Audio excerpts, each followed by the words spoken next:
Трупката е распространет зеленчук во Европа и луѓето ја користат уште од предисториската доба.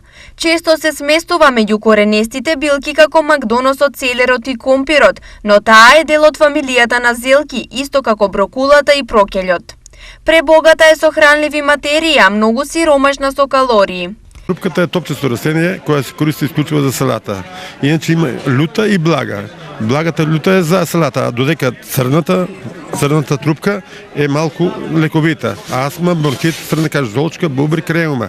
Според продавачот на трупки и други видови зеленчуци и корени, кои ги има само на оваа тезга, граѓаните во последно време знаат да купат од неговите продукти, многу повеќе за разлика од порано.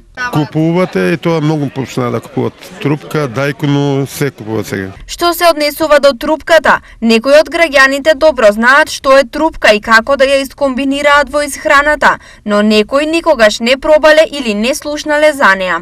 Да. Свежа салата, комбинација со нешто друго, цвекло, морковче, било што. Не знам што е трупка. Не сум взимала. Сепак, за добрите карактеристики на трупката и коренестите растенија се знае многу, а за нив постојат и многу истражувања. Некои истражувања покажуваат дека трупката помага во намалување на ризикот од дебелина, диабетес, срцеви заболувања и подобрување на здравјето. Освен трупката и коренестите растенија, здрави придобивки има од секое овошје и зеленчук, а штипскиот пазар изобилуваше со истите, додека цените на пладне беа следни.